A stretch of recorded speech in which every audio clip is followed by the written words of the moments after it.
నమస్తే, మీరు చూస్తున్నారు ఆచార్య టీవీ. మేడ్చల్ మల్కాజిగిరి డిస్టిక్ మున్నూరు కాపు సంఘం అధ్యక్షుని ఎన్నిక జరిగింది. ఈ ఏకగ్రీవంగా జరిగిన ఈ ఎలక్షన్లో వేల్పుల శ్రీనివాస్ గారు అధ్యక్షుడిగా ఎన్నికయ్యారు. ఇప్పుడు వేల్పుల శ్రీనివాస్ గారు ఎలాంటి డెవలప్మెంట్ కోసం, ఎలాంటి సంఘాన్ని, మున్నూరు కాపు సామాజిక వర్గాన్ని ఎట్లా చైతన్యపరిచి ఎలా ముందుకు తీసుకెళ్తారో కొంచెం అడిగి తెలుసుకుందాం. నమస్తే సార్. నమస్కారం సార్, చెప్పండి, ఇప్పుడు మీరు ఇవాళ ఏకగ్రీవకంగా ఎన్నికయ్యారు, మీకు ఎలా అనిపిస్తుంది?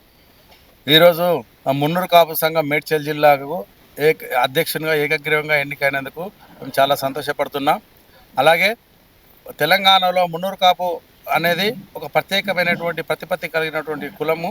ఈ కులము 18 నుంచి 23% ఉన్న కులాన్ని 8% చూపించడం జరిగింది. రాష్ట్ర ప్రభుత్వ లెక్కలలో చాలా తక్కువ చూపించారు.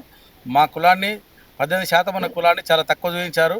కనుక గ్రామాన మండలాల మరియు జిల్లాల మా యొక్క మున్నూరు కాపు జనాభాను పూర్తి స్థాయిలో లెక్కలతో సహా తీసి రాష్ట్ర ప్రభుత్వాలకు తెలియజేస్తూ మేమెంతో మాకంతా వాటాగా సాధించుకునే వరకు మేము పోరాటం సాగిస్తామని చెప్పేసి తెలియజేసుకుంటూ ఈ మున్నూరు కాపు సంఘాన్ని, మున్నూరు కాపు కులాన్ని రాజకీయంగా ముందుకు తీసుకుపోవడానికి, ఆర్థికంగా, సామాజికంగా ముందుకు తీసుకుపోవడానికి నేను చాలా కృషి చేసి వారిని గ్రామాన పటిష్టం చేసి ఏకతాటిపై నడిపించి మున్నూరు కాపులకు రాజ్యాధికారం దిశగా పరుగులు పెట్టిస్తారని చెప్పేసి తెలియజేసుకుంటున్నాం. ముఖ్యంగా తెలంగాణలో మేడ్చల్ మల్కాజిగిరి జిల్లా అనేది చాలా పెద్ద జిల్లా. ఈ జిల్లాలో దగ్గర జిహెచ్ఎంసీలో కూడా పెద్దది. ఈ జిల్లా తరఫున దగ్గర ఒక 80 నుంచి 100 సీట్ల వరకు రాబోయే జిహెచ్ఎం సెలక్షన్లో కార్పొరేషన్ సీట్లు ఉండబోతున్నాయి. దాంట్లో మీ వాళ్ళని ఎలా ప్రోత్సహిస్తారు? మేడ్చల్ మల్కాజిగిరి జిల్లాకు ఇప్పటి వరకు జిహెచ్ఎంసీలో 300 సీట్లు ప్రకటిస్తే 98 సీట్లు మేడ్చల్ మల్కాజిగిరి జిల్లాకే కేటాయించడం జరిగింది. మేడ్చల్ మల్కాజిగిరి జిల్లాలో మా యొక్క జిల్లాలో ఉన్నటువంటి మున్నూరు కాపులు అత్యధికంగా ఉన్నారు. ఎందుకంటే హైదరాబాద్ జిల్లాకు ఇది ఒక నెక్లెస్ లాగా తలమానికంగా ఉన్నది. అత్యంత పెద్ద జిల్లా ఏదైతే ఉన్నదో భారతదేశంలో అంటే అది మేడ్చల్ మల్కాజిగిరి జిల్లా. అత్యంత పెద్ద ఏదైతే ఎంపీ నియోజకవర్గం ఉన్నదంటే మేడ్చల్ మల్కాజిగిరి జిల్లాకే వస్తుంది. కనుక ఇటువంటి దానిలో మున్నూరు కాపుల జనాభా చాలా ఉన్నది. కనుక వాళ్ళని బలోపేతం చేసి ఇందులో సింహభాగాన్ని, అంటే అధిక భాగాన్ని మేము మున్నూరు కాపులకు సీట్లు గెలిచేటట్టు, ఇప్పటికే మున్నూరు కాపులు చాలామంది సీట్లు గెలిచారు. సికింద్రాబాదు, ఎల్బీ నగర్, మన రామంతపూర్లో మన మున్నూరు కాపులు బాగా వేసి ఉన్నారు. కనుక వారినే కాకుండా వారితో పాటు ఇంకా కొత్త వాళ్ళని కూడా బలోపేతం చేస్తూ ముందుకు తీసుకెళ్తా అని చెప్పేసి తెలియజేసుకుంటున్నాం. మీ మున్నూరు కాపు ఏదైతే జనరల్ బాడీ ఉందో వాళ్ళు ఏకగ్రీవంగా మిమ్మల్ని ఎంపిక చేశారు, వాళ్ళకి మీరు ఏమని చెప్తారు? నేను ఏకగ్రీవ కావడం అనేది తొలిసారి కాదు. నేను 2005లో కూడా ఏకగ్రీవ సర్పంచ్గా మా గ్రామంలో గెలుపొంది రాష్ట్రపతి అవార్డు తీసుకోవడం జరిగింది. అలాగే ఈ కులంలో కూడా నేను ఏకగ్రీవంగా అయ్యి మా యొక్క కులం యొక్క ఐక్యత చాటుతుంది.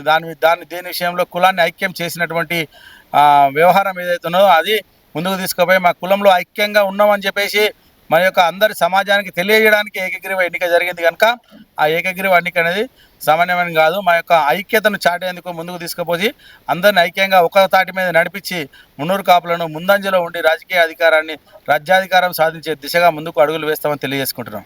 ముఖ్యంగా ఇప్పుడు బీసీలలో మున్నూరు కాపు అధిక శాతం. ఇప్పుడు బీసీ పోరాటంలో కూడా మున్నూరు కాపులే ముందున్నారని కొంతవరకు తెలుసు. అయితే ఈ బీసీ రాజ్యాధికారం అనే దాని మీద మీరు ఎలా స్పందిస్తారు? బీసీలకు రాజ్యాధికారం అనేది ఒకటి నెరవేరని కళ, అది ఎండమావి లాంటిది అన్నట్టు. బీసీలకు రాజ్యాధికారం అని ఒక 30 సంవత్సరాల నుంచి అంటున్నారు. బీసీలకు రాజ్యాధికారం వచ్చేది లేదు, బీసీలు చచ్చేది లేదు అన్నట్టుగా బీసీలకు రాజ్యాధికారం అనేది. ఎందుకంటే బీసీలలో ఎన్నో కులాలు, 69 కులాలు, 70 కులాలు, ఎన్నో కులాలు ఉన్నాయి. కనుక ఆ కులాల కుమ్ములాటలను బీసీలను కొట్లాటలో జరుగుతుంది. కనుక బీసీల రాజ్యాధికారము అందనంత దూరంలో అందరినీ ద్రాక్షగానే మారిపోతుంది. అందరినీ ద్రాక్షను తీసుకురావాలంటే చాలా బ్రహ్మతరం కాదు. బీసీలను ఒక 4 కులాలు కలిసినా కూడా రాజ్యాధికారం సాధించవచ్చు. కానీ 4 కులాలు కలవనీయకుండా ఉన్నత కులాలు వర్గాలు చేస్తారు. కనుక వీళ్ళను ఒక్కతాటి మీద నడిపించాలంటే చాలా కృషి చేసి ప్రతి ఒక్క కులంలో కూడా వాళ్ళ యొక్క ఐక్యంగా పోరాటం చేసి మున్నూరు కాపులో కాకుండా బీసీలో ఉన్నటువంటి ఇతర కులాలు అందరూ ఒక్కతాటి మీద వస్తేనే రాజ్యాధికారం సాధించే దిశగా ముందుకు వేస్తారు. మీరు మున్నూరు కాపులుగా మీరు ఎక్కువ జనాభా ఉన్నారు కాబట్టి మీరు ఆ పోరాటం వైపు ఉంటారా? మేము ఖచ్చితంగా పెద్దన్న పాత్ర వహించి అన్ని కులాలను ఏకం చేసి ముందుకు తీసుకుపోయేటువంటి బాధ్యత మేము తీసుకుంటాం. మీరు ముఖ్యంగా వెంకటేశ్వర స్వామి మందిరాన్ని నిర్మిస్తున్నారని తెలిసింది, అది ఎంతవరకు వచ్చింది? మేము గత 2007లో మేము సర్పంచ్గా ఉన్నప్పుడు మా గ్రామంలో స్వయంభూగా వెంకటేశ్వర స్వామి విగ్రహం బయలుపడడం జరిగింది. అప్పటి నుండి ఇప్పటి వరకు 18 సంవత్సరాలుగా ఆ విగ్రహానికి అక్కడ పూజలు చేస్తూ ఉన్నాము. మేము 2019లో మేము దీక్ష వేసుకొని వెంకటేశ్వర స్వామి ఆలయ నిర్మాణానికి పూనుకోవడం జరిగింది. ఇప్పటి వరకు 2 నుంచి 3 కోట్లు ఖర్చు పెట్టడం జరిగింది. అలాగే ఇప్పుడు కూడా మొన్న కూడా నూతన కమిటీని ఎన్నుకొని ముందుకు తీసుకుపోతున్నాము. 5 నుంచి 6 కోట్ల రూపాయలు ఖర్చు పెట్టి ఆ వెంకటేశ్వర స్వామి నిర్మాణం అయ్యేటట్లుగా మేము చూస్తున్నాము. ఆ యొక్క బలాన్ని కూడా మాకు వెంకటేశ్వర స్వామి ఇవ్వాలని మరొకసారి వెంకటేశ్వర స్వామి కోరుకుంటూ, ఇతోధికంగా ఏదైతే వెంకటేశ్వర స్వామి ఆలయానికి వచ్చి అందరూ అక్కడ పూజలు అందుకోవాలి. ఆ మరొక తిరుపతిగా, తెలంగాణలో ఒక తిరుపతిగా వెలుగొందాలన్న ఉద్దేశంతో మంచి ఆలయం నిర్మాణం చేస్తున్నాం కనుక ఆ భగవంతుడు మాకు కూడా ఆ ధైర్యాన్ని, ఆ స్థైర్యాన్ని ఇవ్వాలని చెప్పేసి కోరుకుంటున్నాం.